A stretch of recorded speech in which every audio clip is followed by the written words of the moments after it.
by. Um, we're gonna start because I think we want to make sure that each of them have uh, a moment to really speak about the work that they do. And the first thing that I just want to say a little bit about is the series. I want to talk a little bit about this series. So for those of you that don't know me, because I see now there's a couple folks that I don't know. For those of you that don't know me, I'm Professor V. I've been teaching at CCA for the last 4 years. I also teach at SF State. I'm a cultural producer and I've been making art and organizing for 15 years. This is another project that I've been able and really blessed to do with the support of Brandice and Jamie, who are here with us in this space and this virtual space. So thank you so much for everything that you have done to make this possible, and just for believing in me and saying yes. Let's make this symposium with 15 events. So it's been a while, y'all. We're really tired, but we're here and we're so excited to have you. So thank you for coming through. And so fluid mutualism was born out of a lot of different things. It's coming from the communal flower, which is born out of the cultures of the corn. It really comes from the corn. We are people of the corn. I come from the corn. The corn is my mother. So, shout out to the corn big ways. And it also comes from my own indigenous ancestry, the work that I've done. In coalition with other nations and other communities, and in bringing and highlighting indigenous brilliance. So the communal flower is indigenous brilliance, is indigenous technology. It focuses on two of the pillars of the communal flower, which are communal responsibility and assembly. So how are we responsible to each other? How do we show up for each other? And also, what how does that translate in the world of the arts and music and culture, which this school is based upon. And that's what we're trying to support, the next generation of makers and creatives. And the symposium is also has a focus on water and on honoring water. As you all know, water is living. We are water. We are water in transformation. And every single little bit of water, today it rained a little bit here in the Bay. Every little drop of water has passed through all of our ancestors. And recently I was just reading that they were calculating and offered that 7 million human ancestors only. So we have all types of ancestors, right? Plant ancestors, animal ancestors, fungi are also our ancestors, there are relatives. But 27 million humans have drank water, have used water, have washed with water. And water has been literally is the foundation of our life, is the foundation of life on the planet, and it is life itself, right? It is a living being. um and what water teaches us, I think, is fluidity, right? It teaches us to be fluid. It teaches us to move. And the reason that I wanted to organize this roundtable today is because freestyle is essentially the word uh, coming through the brain, right? The body as fluidity. It is the closest thing to water that humans, I feel like dance and music are the closest things to water that we are able to manifest as people, right? As societies. Oral tradition is really the foundation of our civilization. Ritual is the foundation of our civilization, right? So when we go back into many of the histories of the ancestral societies in different parts of the world, we see that the most important people in societies were the people that told the stories, the storytellers, right? Were the people that the griots, for example, in different parts of Africa, and were the keepers of the word, right? And what it means to keep the word, and what it means to polish your words, and what it means to share the word, and the responsibility, the immense responsibility that it comes uh, to be able to tell the stories of your life, but also to tell the stories of your people. So the three individuals that are here with us today are precisely those leaders. They are very much leaders in their own communities, in our communal circle of, and I feel like they embody in their work, in their life, in their art, in their fashion, in their style, in everything they do, they embody that leadership. They embody that tenderness. They embody that creativity and that fluidity. So it's an honor for me to be here with Diogañhdih, Queen's D.Light, and Diaspora. Um, so I want to just, before we get started, I want to do a land acknowledgement. And like I said, if you could tell us at the beginning, maybe for the folks that just came in, but if you could tell us where you are coming from, what unceded indigenous land you are sitting in on the chat, I would appreciate that so that we can understand where we are all together, right? So I want to first just thank the earth, which allows us all to be here breathing together in this digital space and in this beautiful planet. Tlaskamati Miak to the earth.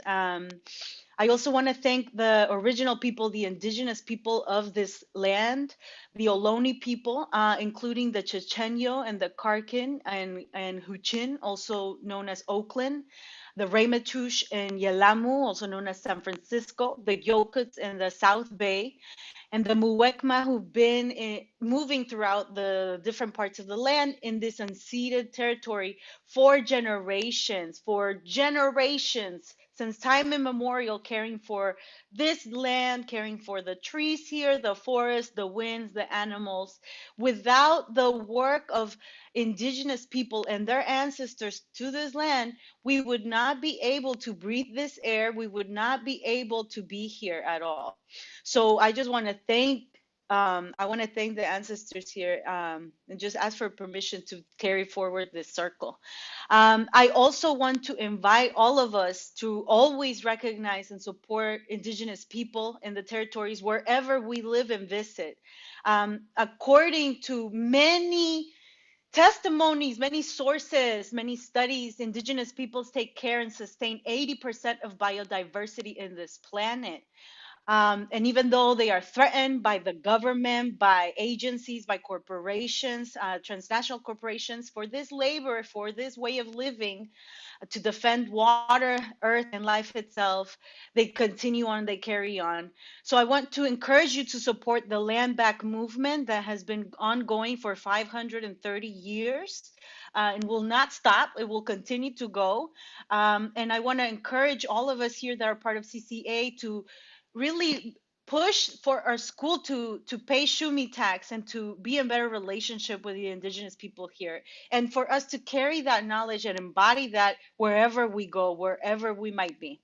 And so we're going to share some links here, so that folks know how to share your abundance. Sometimes sharing the abundance means, paying Shumi tax. Sometimes it means you amplify whatever the aunties, the folks here are doing. Sometimes it means you go and help clean something, right? So there's different ways to share your abundance. It's not always monetary for those of us that might not be able to do that, but it's important to always pay it back, pay it forward, pay it back. So without without indigenous people, this world would not be what it is. So just want to lay that down. And now I want to really say thank you to the ancestors of Dio, of Queens, and Anjali, for everything that they did and everything that they ensured so that you would be who you are today, because you are really holding us together. And it's been so many times, that I've seen the way that people's heart light up with your work and with your presence. So, you know, you are luminous beings, and I just want to say Tlaxcamati, thank you for that. So I want to pass the mic now. I'm gonna pass it first to Dio. You can introduce yourself, and then we'll pass it to Anjali from Diaspora, and then Queen's D.Light. So thank you so much. Yes. Sego Seguego, my name's Diogañhdih. I am of the Mohawk Nation. My family comes from Akwesasne. I was born on the Onondaga Nation, which is a sovereign territory in occupied upstate New York. That's my homeland, what is known as New York. I'm coming in live today from Mississippi Seminole Territory in Southern Florida. And yeah, just want to say right from the jump, grateful for Professor V for having me, and always starting off with the good words. Your words are medicine. I appreciate you always starting with intention and yeah, leading from your heart. So I think that's the best way to lead as a writer or a speaker. And I always appreciate taking your lead. So a little bit about me. I, just for context, have a lot on my heart, but I typically use what's going on in my life, whether it's on the front lines, whether it's working at SoundCloud in Berlin, whether it's being, in grief, mourning. I include that into my writing. And I have been using my writing for well over 20 years at this point to channel what I'm not able to communicate in a maybe regular one-on-one setting. And so that's what my art has been for me, is a way for me to connect deeper into my emotional process as well as my spiritual process.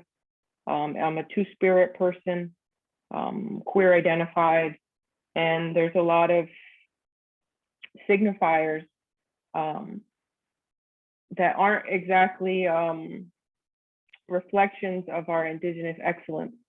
There's a lot of colonial reminders in our everyday existence. So I have to use fantasy and creation to connect with my queer ancestors, to channel their dreams, to reconnect to their visions. Yeah, and that's a lot of what my art is, and what it continues to be is me finding the time and the space to be a conduit of sorts, So I appreciate you bringing up ancestors and corn. I love all those things, and water. I'm rooted by all of those things as well. Let's see. Yeah, I think we'll get into a lot more, but I feel like that's a good intro from me. Yeah, Diogañhdih.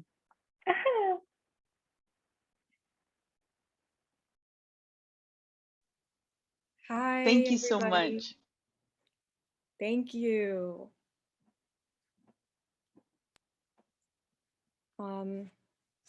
Hello.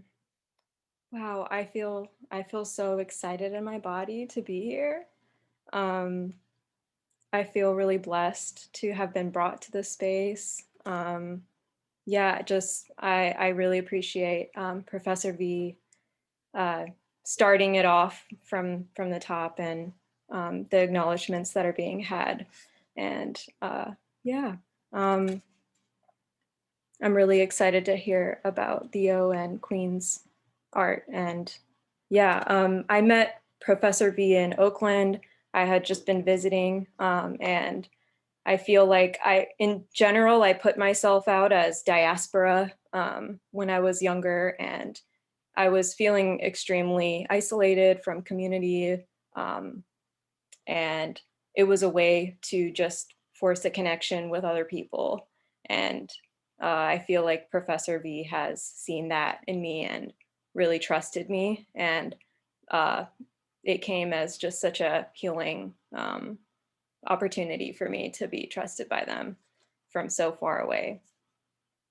But yeah, I am right now on the unceded land of Congaree people.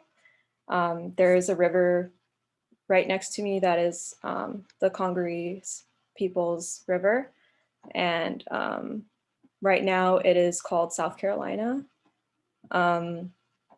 I was raised an hour away from here, more in the upstate area. And my parents are still living there. And so this is close to be caring for them. Yeah, about myself, I am the 4th generation of displaced people. My family has been everywhere since the partition of India and Pakistan. And yeah, I decided that I am staying here in my lifetime, and I'm invested in the work of transformative justice and the abolition of state violence in the area. So I participate in different movements and try to be as autonomous as I can to keep the things going and continue making art. Yeah, and what else? So I'm a live performer. I'm a web developer. I make new media art. And I'm a facilitator for conflict. I do conflict mediation, voluntarily or in a paid facilitation way for different groups of people. So that is about what I do. And I love to make music. I'm just so happy to share my music to the world. I'm gonna pass the mic now to Queens.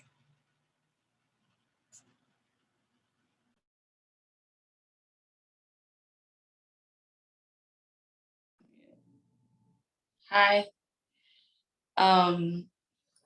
my name is Queens D.Light. I'm currently on a lonely land. I live in Oakland, California, what's known as Oakland, California. I'm from Los Angeles, so for Tongva land.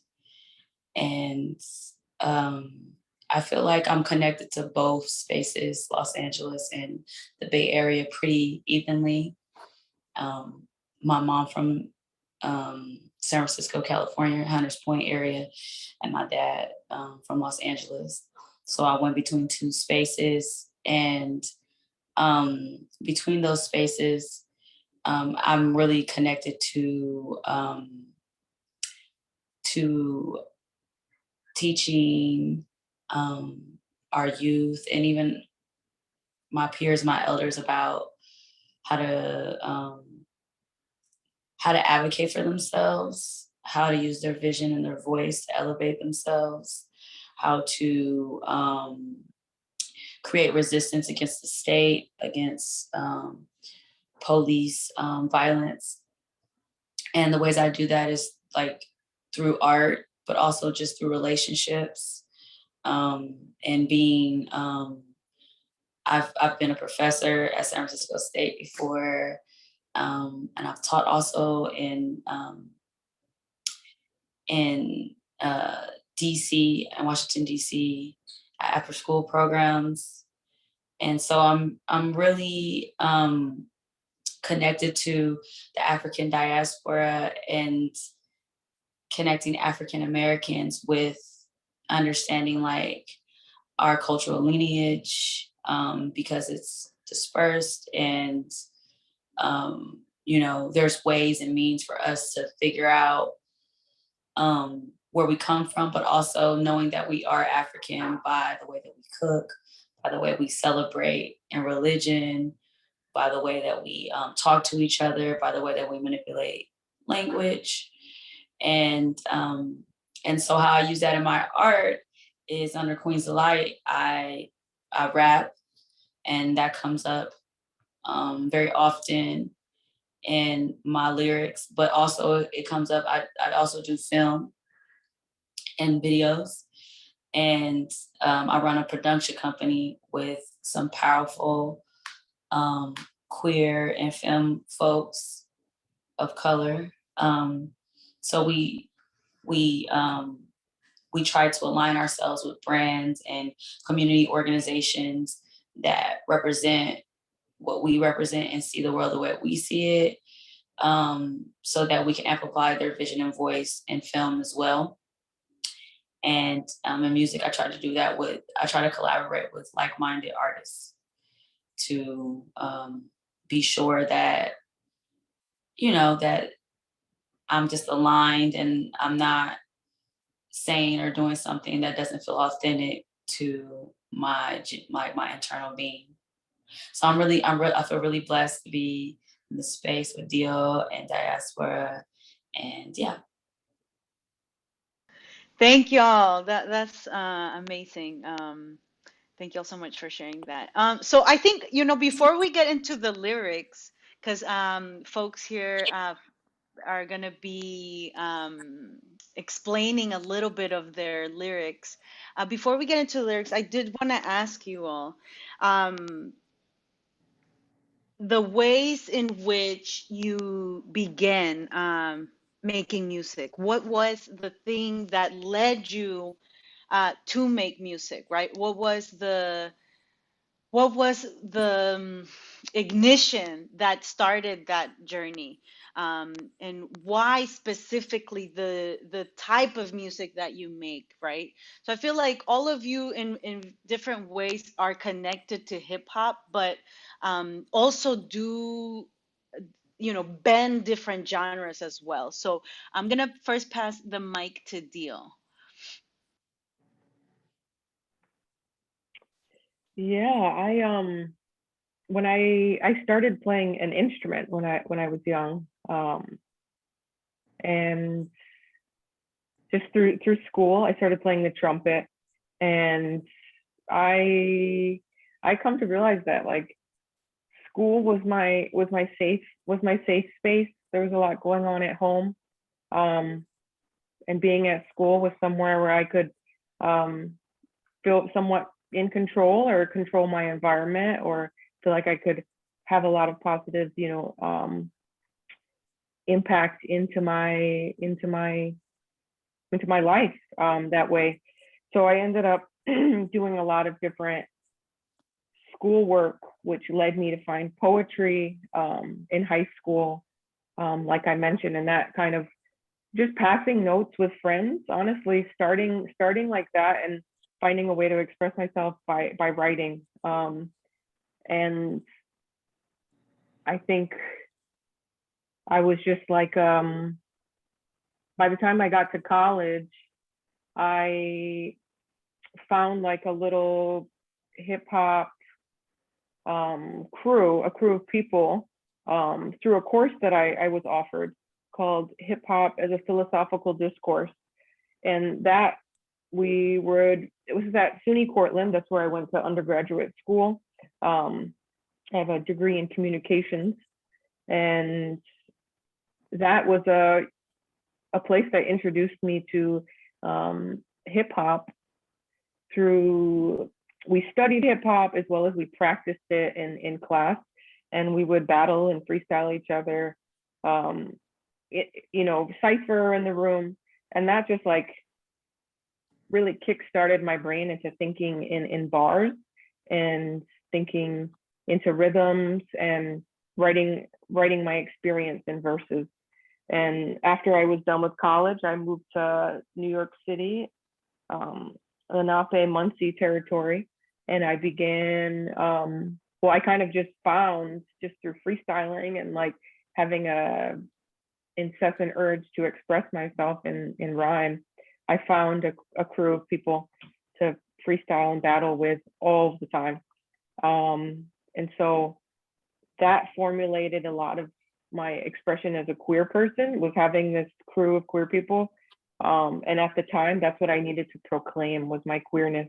And I needed writing and hip hop to be that platform, because hip hop had showed me up until that point that it was a place for brassness. It was a place for opinionated, decisive energy.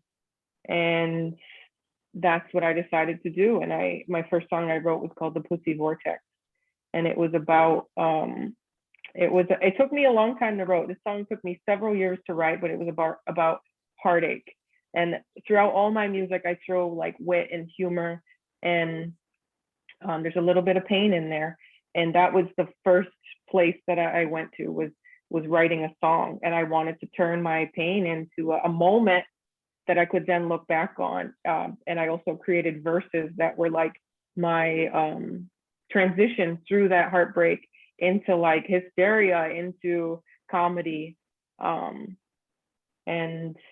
you know, my art has since evolved into political work and being on front lines and sharing with my community about the importance of water and telling, you know, history lessons about Andrew Jackson and the Trail of Tears. And I constantly use my writing and hip hop as a way to challenge myself to express myself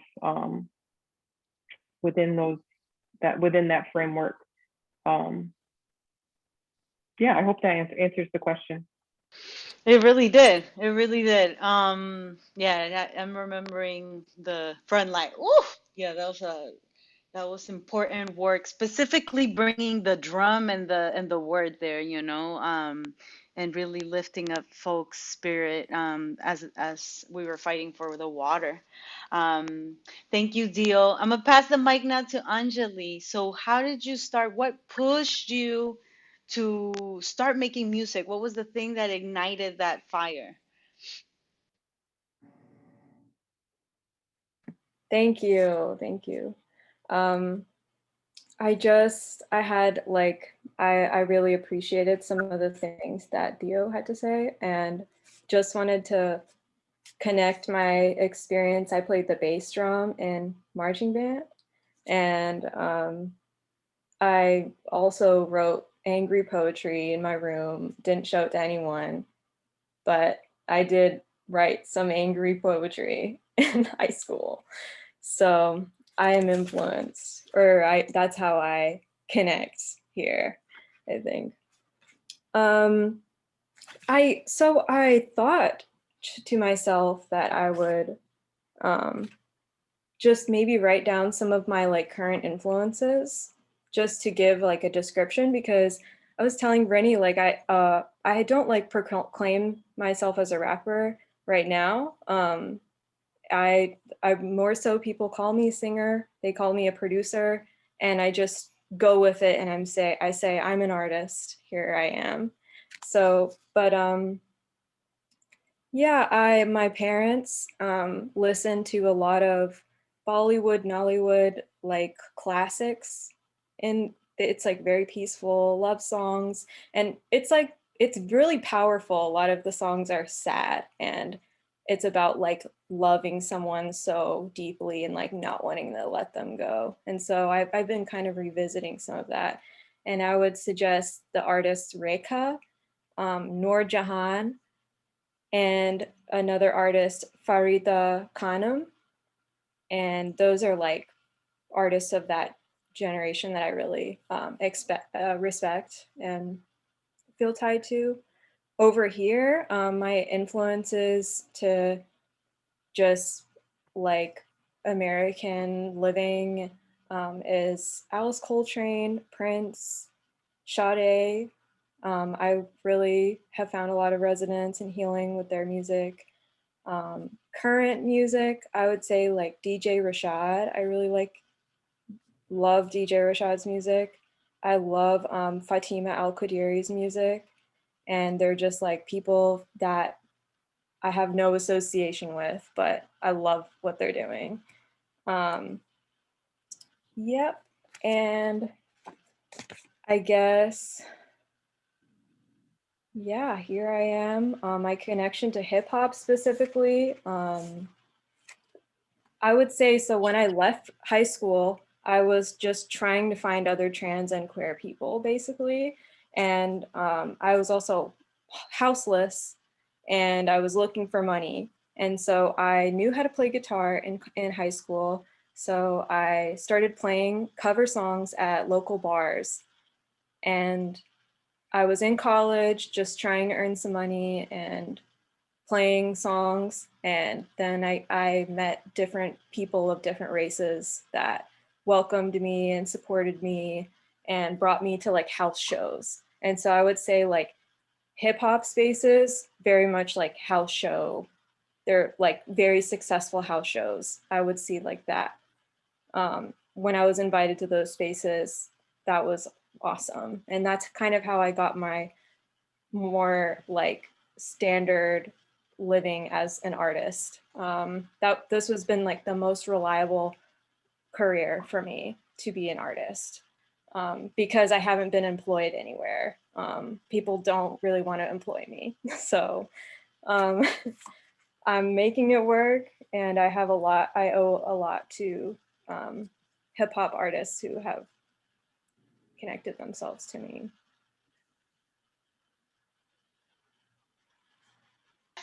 That's amazing. I also wrote very angry poetry as a little baby migrant. So, you know, shout out to the angry poetry. I was never like a spoken word person, but I definitely wrote some depressive like little poems and angry poems. So, yeah, we have maybe we should publish a little angry poetry book. So, I'm here for that.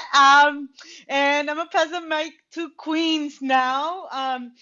And if you could tell us a little bit of how you began and how you've started. I mean, all of us here, Dio, Anjali, and Queens, we've been making music for years, but I never knew how Queens started. So I'm a huge fan. Actually, I just want to. I was rapping for a while, but I used to do angry poetry too. So we definitely got to do that book. That would be a really good book. So actually me writing hip hop was actually really interesting, because I have 4 other siblings, and I have an older sister who went to juvenile, equivalent to the penitentiary for youth, which is called Youth Authority. And she went when she was 14, and I was probably about 11, probably 10. And that particular sister, she was like a rap phenomenon. Like at 14 years old, she used to call into the local radio station here, KMEL, and Sway used to be on KMEL, and he used to hold these battle raps on the phone. And my sister like won like some like 3-4 weeks in a row. She was only 14. And so he invited her up to the station, but she was like in the middle of fighting a case, and she was on ankle monitor. And I remember this, it like stuck in my head so vividly, like all the emotions, the feelings and the excitement about her going up to the radio station. And then like the week after, she had to go to Youth Authority, and she was in Youth Authority for 4 years until 14 to 18. And she had all these books of rhymes that she had. And I actually started to read her books of rhymes just to kind of feel like I was closer to her. And I began to like write in her book of rhymes, like finish certain 16 bars, finish certain songs. And then I just began to start writing songs in her books. And then when her books were done, I started writing songs to myself. And I never really told people that I was doing it. I just recorded over my cousin's like R&B tapes to kind of hear my voice. And one of my cousins found one of my tapes when I was about 14, 15, and was like, no, about 15, was like, why did you record over my SWV tape? You cussing, I'm telling your mom. And I was like, please don't tell my mom I'm cussing. And then she's like, no, I'm not gonna tell. You're really good. Like, you should really pursue that. And that's pretty much like how I started. And I started recording in like a boyfriend's bathroom, like with a microphone. And I would say that like my influences then were like very much Little Kim, Foxy Brown. Like I was really into like that raunchy, like hip hop, like NWA, like Tupac, Machiavelli. Like that was like really like what I was immersed in, was really like gangster rap. because I mean, like, it's a caveat to say that like my family like is affiliated with gang culture and street life. And I decided that actually I wanted to stop rapping when I was 16 because I felt like it wasn't enough content. And I got introduced to Lauryn Hill. And I was like, yo, like I want to rap like Lauryn Hill, but I noticed I didn't have the knowledge, I didn't have the focus, I didn't have none of that. So I just like lived my life, went to college, went to Howard University, went to study other places. And then when I came to the Bay Area, I got connected with a collective called Them Hellas, which was like Duckworth, me, Lala, Scuba Listo. It was like, we were like pretty much like a hip hop, was like Sylvester, like a lot of different people who are actually now doing really well. Everybody weren't rappers. It was like producers, graffiti artists, break dancers, hip hop artists. And they actually, Duckworth, I have to credit him to really getting me back into rapping because I used to like film his videos. And in between the videos, we would like freestyle and we would rap. And he'd be like, you're really good. Like, why don't you get on a song with me? And we got on one song together called Shaolin. And it actually was one of his popular songs when he had dropped his mixtape. And from there, that's when I was like, okay, I see that there's like a representation issue coming up where at that time there wasn't a lot of Black women rapping and like holding it down in the Bay Area. Now there's so many and it's beautiful to see. But at that time, it was like I felt called to action to do it. And that's what got me back into doing it on a career level. Wow, amazing. That's an epic story. So I'm gonna keep the mic with you, Queens, because I know you have to work and you have to leave us unfortunately at noon. But I'm gonna share my screen now, and I'm just gonna share a little fragment of folks' music, and we'll start with you. So let me just put my presentation mode here, my full-on slideshow presentation. So I made these little images of a little segment of some songs that folks here, artists here shared, and I think is gonna, there it is. So you know, I love the little how you might call it, the videos on YouTube where artists speak about their lyrics. And so I put this little fragment from what Queen sent. Queens, could we hear it? Could we hear Huh? this little segment? Oh How it yeah, would you want go? me to rap this? Yeah. All right. This is like from a song called Make It Shake. So it's actually starting from a half of a sentence before it, but it's can't even laugh with you. But you know I'm stepping like a legend, touching more souls than a reverend. Yeah, I'm heaven sent, but I'm humble and I'm never really hesitant. Rumble with the low vibes. Nah, I'm not a resident. I leave them children behind, just like sediment. I did my 10,000 hours, and that is not an estimate. I'm retrofitting my regimen to work it out, work it out. Oh, Yeah. that's amazing. Could you talk a little bit about the lyrics? Yeah, so it started in the half, like on the first half of the song, I'm talking about how I'm performing, and then I see somebody that's hella attractive, but like they're also like toxic. So like I'm trying to avoid them to stay focused, and that's why I'm saying and before that I say just because I'm sweet it ain't sweet, can't even laugh with you. And that's just like a commentary to like sometimes with like toxic energy, like in the club, it feels like you are you're constantly under surveillance, and if you show like any kind of attention to someone, it can be like an invitation for them to feel like they can hit on you and stuff. So it's like I can't even laugh with you, like I can't even do anything like that to invite with you. And then I say, but I'm big stepping like a legend, touching more souls than a reverend. And that's how I feel when I'm on the stage. I feel like I feel legendary, you know what I mean? I feel iconic when I'm on the stage. No matter how big or little the stage is, that's just the way I feel. And I feel like I'm touching souls when I'm up there speaking my truth. And yeah, that's just like big up in myself, affirming myself that I'm heaven sent.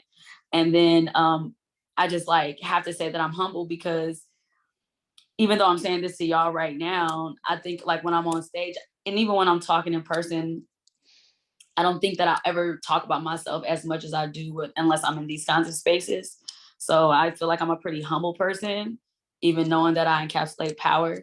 And I'm not hesitant, and I don't rumble with low vibes. So my friend told me that her mom said, if somebody goes low, you don't go low with them, because you know they live there, they live in low vibration, so they gonna win that fight. So that stuck with me, and that's why I say I can't rumble with the low vibes, because I'm not a resident. And then I say I leave them children behind, just like sediment. That's like anybody who got low vibes, that's not matured emotionally, I leave them behind. And I did my 10,000 hours, and that's not an estimate, because that's dead ass how many hours like I've rapped and try to cultivate my craft and cultivate my focus doing this. And I'm retrofitting my regimen to work it out. So I'm getting better, and I'm reflecting on what I've done in the past, and I'm doing more now in the future to work it out and to do better and make it shake. Hey, can we give it up? Maybe put some emoticons right here. Let's put the emoticons. I don't see my emoticons, but I'm putting a lot of rainbow vibes. Thank you. I love that one. That's amazing. Oh, your work is amazing. Okay, I'm gonna pass the mic to Diaspora, and this is a little segment from Automatic. Could we hear it? Oh my gosh, this challenge. I just wanted to say that I love the song Make It Shake Queens. I just discovered it when we did the panel, and then I like went into listening it, and it's been playing in my head like just automatically. So, and this is the song Automatic. That's so great.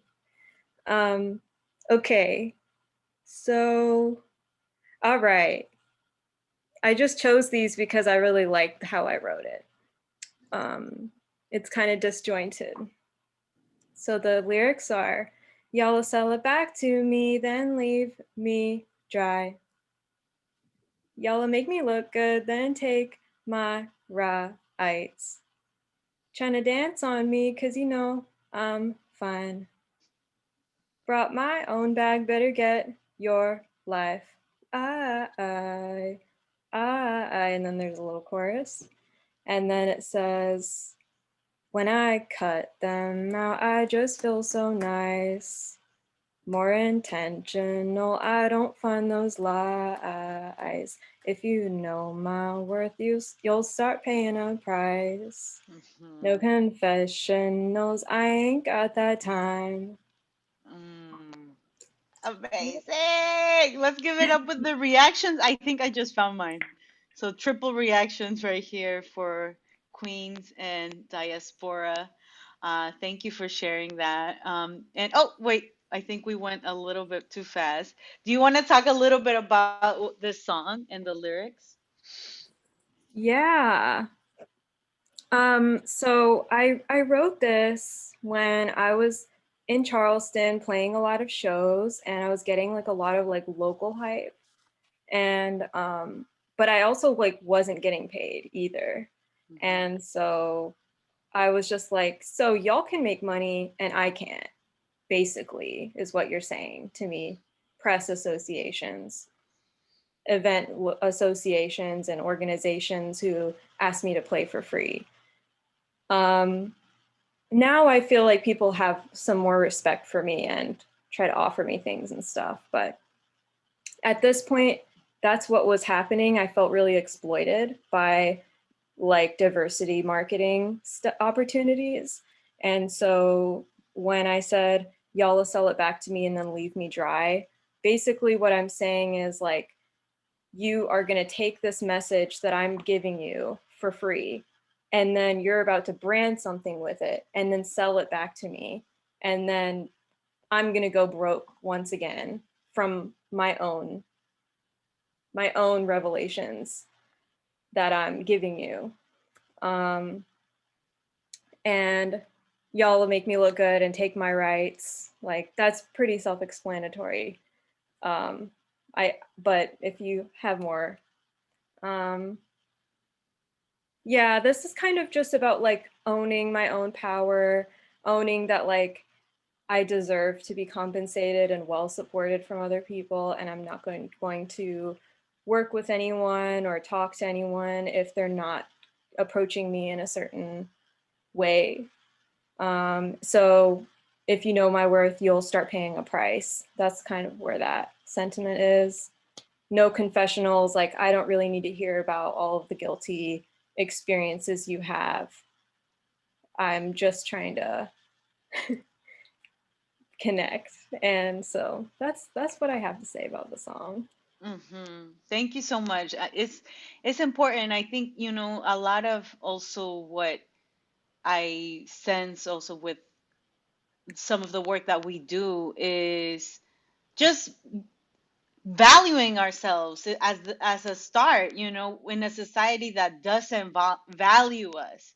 Sometimes in families, sometimes that don't value us, you know, because of our identities, because of different circumstances. So I appreciate that. I appreciate you breaking it down. Thank you so much. And also, you know, the element of labor, right, and paying for our labor. So very important, especially as a lot of this is autonomous labor, independent labor, right? Thank you, Anjali. Let's club it up and bring back the emoticons. I think I found mine right here in the bottom. Put this one. And the Thank you. next one is Dio. I'm gonna pass the mic to you, Dio. This is from an upcoming song, Tres Águilas.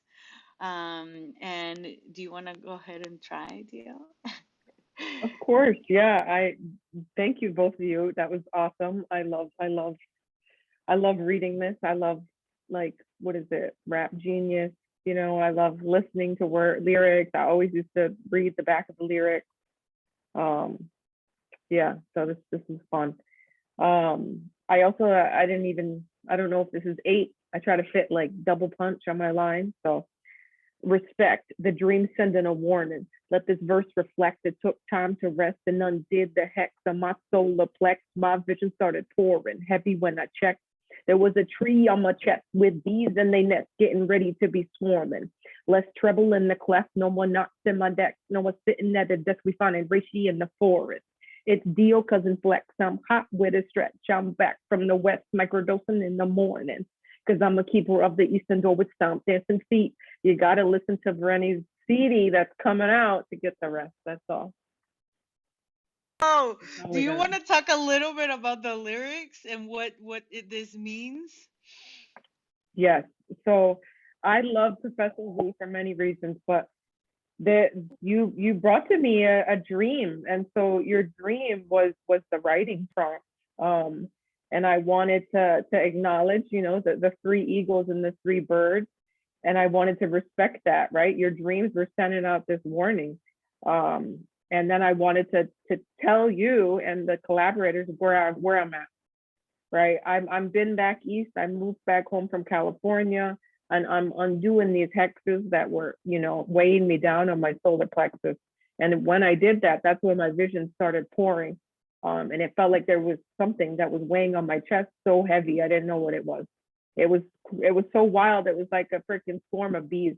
But when I let those bees out, it took the treble out of my cleft, which is the treble in the cleft. So I'm in my depth, in my base, which is me talking about the gender variance, right? And me literally working out the lows of my voice. And that's resulted in no more knots in my neck, relieving stress, no more sitting at a desk. And, you know, I'm really out there finding reishi in the forest. And then, you know, I love a little flex in hip hop. So we had to throw that in and let everybody know that I'm back from the West. I'm feeling good. And, you know, I'm a keeper of the Eastern Door, which is a reflection of the Mohawk people. That's what we call ourselves over here on the East Coast, is keepers of the Eastern Door. And stomp dance is a style of dance that Indigenous people do from the Seminole in Florida all the way to the the Muskogee Cherokee in Oklahoma up to us. So it's a unifying intertribal dance. I love this. Thank you for giving me the opportunity, because I really be like putting so much in. Wow, I love that. And I know that that was, that was quick. So my apologies for the errors, the grammatical errors. But I really wanted to kind of highlight some of your words and for you to have a moment to speak on them, because, I think everything all of you say is so important and so pertinent to the moment that we're in. And we have a few more minutes. We have a couple more minutes. So I wanted to open up the mics for other folks, and if other folks wanted to ask a question, now is the moment to do so. So Minaja, Julie, Cassie, Sareli, Nina, Ashley, good to see you. From my SF State students, Olivia, Balcos, or Aster, if folks wanted to ask a question, go ahead. You can unmute yourself or you can type it on the chat if you're shy. I can read it, no problem. If it's questions or comments, both are good. We have a few more minutes. So thank you so much for coming through.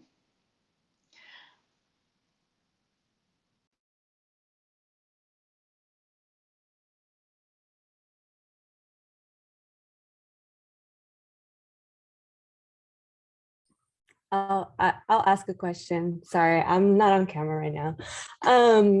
But yeah, like, thank you everyone for sharing your raps. I just wanted to ask, like, who have you been studying lately to like influence your technique in rapping?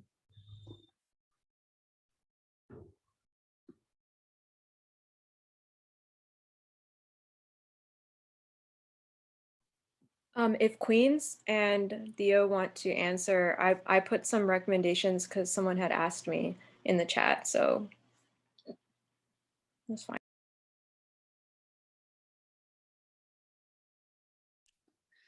Hi. I listened to Lupe Fiasco. I've been revisiting old Lupe Fiasco lately. Just like his ability to incorporate storytelling and his breath control was crazy. And I'm like looking to move more into that. I've also, like, on the other side of the spectrum, been listening to like revisiting Khalees and like other singers that like MIA that kind of incorporated like grunge and like some punk elements into their rap. And newer people that I'm excited about right now. I like this girl called Mona Leo. Yeah, she just like, she's hard hitting. She's really tight. I wouldn't say like it's conscious rap. It's very much like gangster rap, but I just love her delivery. I love everything. And Tierra Whack too. Tierra Whack is like a very skillful, she's just like a skillful writer, and very creative.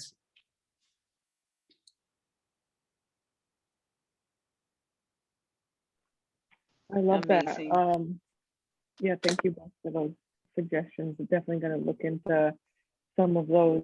I feel like I've definitely been very inspired by Kendrick Lamar. His writing is always encouraging just to listen back to it many times, because he packs a lot in. I love Jungle Pussy. She says all of the things that we need to hear in the raunchiest of ways, and like redefines sexuality and our perceptions of beauty constantly. I was very moved by the Juice WRLD documentary. May he rest in peace, and his just carefree, limitless ability to freestyle from a place of wonder. I think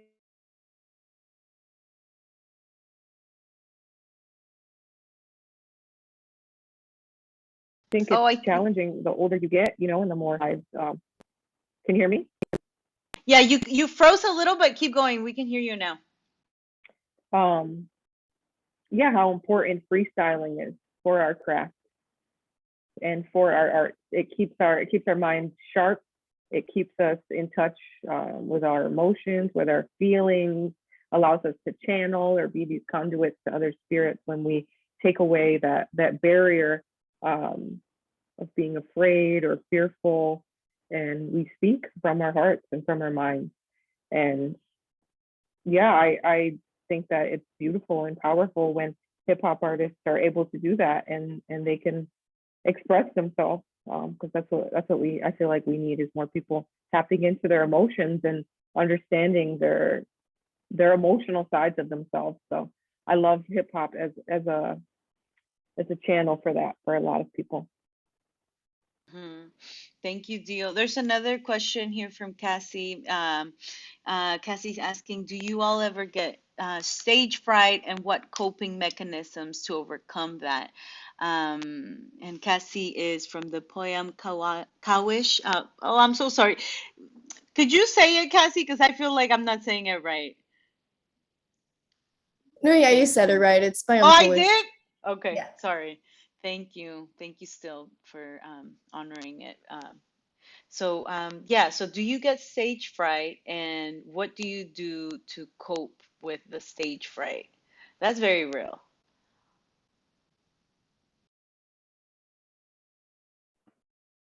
Yes, absolutely.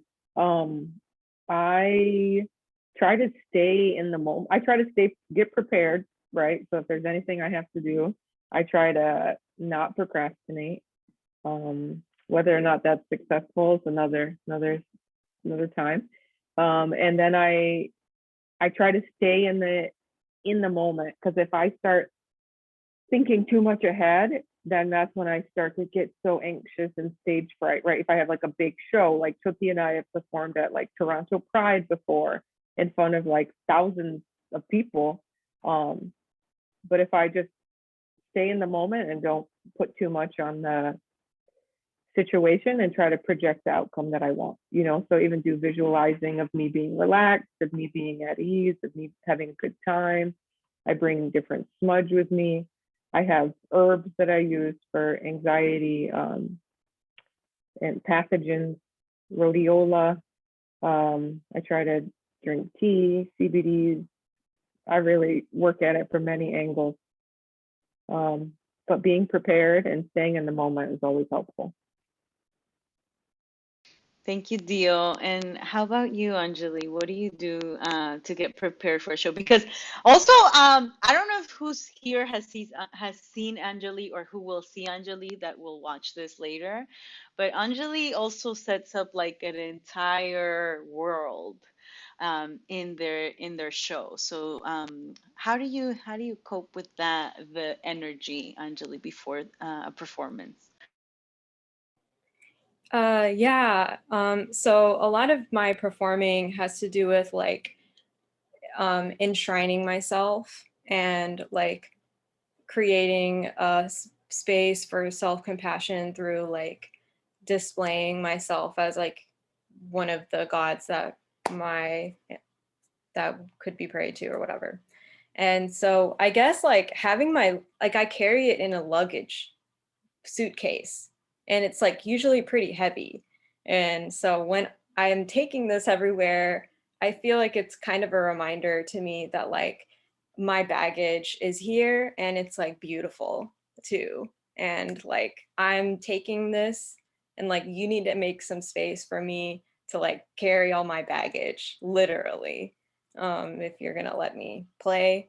And like that I think is affirming, like carrying my luggage and dressing the part. Like I dressed up for this because like I rarely get to dress up anymore. And yeah, just feeling like I can remind myself that I'm safe and in a space that loves me, because I'm allowed to like wear the things that I enjoy. That's kind of a helpful thing for me. And also like having a partner or a friend that I can talk to and like chat with like right before the event, because I can easily just be like convincing myself in a fearful state that like, I don't need to be here and I don't need to be taking up space or whatever.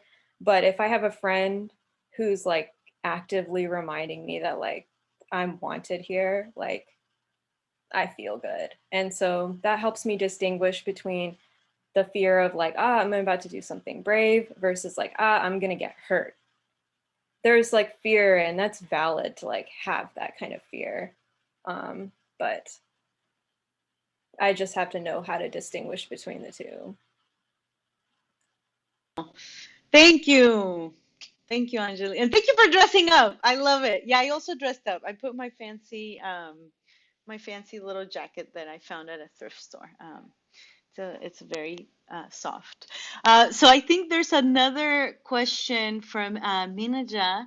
Minaja is asking us, are there ways you engage with your craft even when you are not performing in your everyday life? That's a great question. So are there ways that you're engaging with the craft every day, even when we don't perform? Especially, these 2 years of the pandemic, I think have been really difficult for musicians, performance artists, performers. And to this day, I feel like it's still being difficult. So how are you all managing that? Dio? Well, I made a whole new album in my room during the pandemic, collaborating with housemates around me and my partner. And I probably make a new song like every hour. I love thinking and talking in freestyle. My partner's like that too. They're a musical theater major, so they love singing. Sometimes I'll try to write a musical as I'm walking down the street, and I just like give everything, why did that car cut me off? And then you make a song out of it, just to like keep your sanity in these situations. That's been really fun. I've been producing a lot through YouTube University, as I call it. I've been getting a lot of production done, making a lot of really amazing songs, using lots of samples from my everyday life. One of them being locusts that only come out every 17 years. And I made a really cool beat out of them. They had to come through on the track. And now the exciting work of mixing these beats and finding people to mix them, and then thinking about passing them on to my friends like Professor V to build an album. And then I'm thinking about my next album ahead of that, and like different people that I can link up with along the way who can perhaps record some strings for me, So I've luckily been somebody who's been able to have with the time and energy and slowing down of quarantine, I've been able to like fall into my art into it in a different way, because I'm home now, and I used to be a messenger traveling all over and moving into different spaces. So I've fallen into my art in a new way. And how about you, Anjali?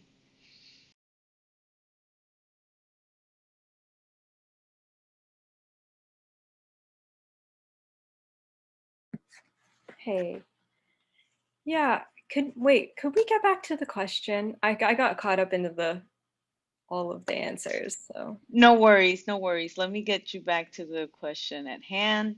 So are there ways you engage with your craft even when you are not performing in your everyday life? And, I think a lot of the folks here are artists and are involved in the arts in some way. So I think, and they're a little bit younger.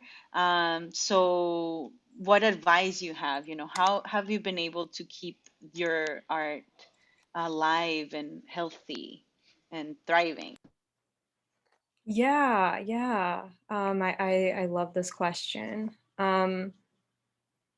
It's definitely been a process. I would say that it has involved like creative resistance in the way where like, okay, so I'm not really allowed to be booking shows in this way anymore, or like it's not really acceptable. What other ways can I be engaging in art and music while this is a constraint for the community? And I would say, so I wrote a zine over the pandemic. That was kind of a way for me to like really meditate on the truth that I feel about art and the place of art in society and the value, and the connections that we have when we can align the spiritual practices of abolition and polyamory specifically, and being gender expansive as well, and also like bringing some speculation on how we live out our gender performances. So my zine is basically a culmination. It's like a resource book for other people to like help remember those things that are deep inside their hearts and souls, and just continue on creating and remembering that they're useful. It's helped me a lot. These are just like a culmination of my lessons, and I really did it for myself. So I'm gonna say that the zine was that me not performing. That's like the kind of art that I've been in, and I love that Dio is utilizing their partners and like their house in their like creative process right now, because I have been experimenting with that too. I haven't worked with either of my partners in the past, but recently I asked my partner, who is a violinist, to put strings on one of my songs, and that felt really good. I arranged it. I like felt like the need to be like, I'm gonna tell you what to do. and and then my other partner, Lamaria, who I live with, we've been like slowly recording the audiobook version of the Studies on Love zine, and I just released that on Valentine's Day, and so that's been really beautiful and making me feel creative and empowered. That's amazing. I know we have to wrap up, but that's incredible. I think, you know, what I'll say is we're gonna be sharing over here their links and their IG information. So here is Dio's information and Anjali's information as well, so you can look at their work more closely. And you know, if I think for those of you that are working in different spaces or that are tapped into different circles, inviting folks, you know, I think especially right now, as it's been 2 years of really completely autonomous work. You know, I think in the past we did, you know, we as artists had partnerships, but it's a really important time to support musicians and to support performers right now more than ever before. And I feel like musicians and performers, artists, writers really made my time through the pandemic livable, you know, listening to both of y'all's music, listening to Queen's music, looking at the work that you're doing. You know, aside from a lot of the music that they do, as you've heard, they do so much other labor relating to the land, relating to ideas of love, right? Decolonizing love, ideas of how to decolonize also partner and embodying that. And I think if this is something that you're interested in and you're trying to figure it out or you want to know more about, please do follow their work. The websites are there, and their IG handles are also here. Let me type that for you. And if there's any other questions, maybe there might be oh, there's one more question. Cassie said, where can we find the zine? You can look it up on the website there. Yeah. Thank you so much, Anjali, for putting the website there. So let's give it up for Dio and Anjali and Queens, who unfortunately had to leave because of work. Thank you so much. Thank you so much for everything you do, for showing up in this little symposium that we're organizing. I want to also tell the students that there's more events coming up today. You can look at the website for Fluid Mutualism and check the work that's happening this week. And then there's a workshop that's happening today with Sean Noor Hussein, for Indigenous and Black folks only from 7:30 to 9 Pacific time. And then tomorrow we have a conversation with two painters, Quill and Valenci, who are going to be speaking about remembrance through visual art and restitution through visual art, and then a beading workshop tomorrow. And we're finishing up with music. So if you want to stop by tomorrow in the afternoon, there's going to be a live DJ and then a warm down with one of our researchers. So thank you so much, both of you. Thank you, everybody that was here and anybody that will see this in the future. Thank you. I appreciate you so much. Bye.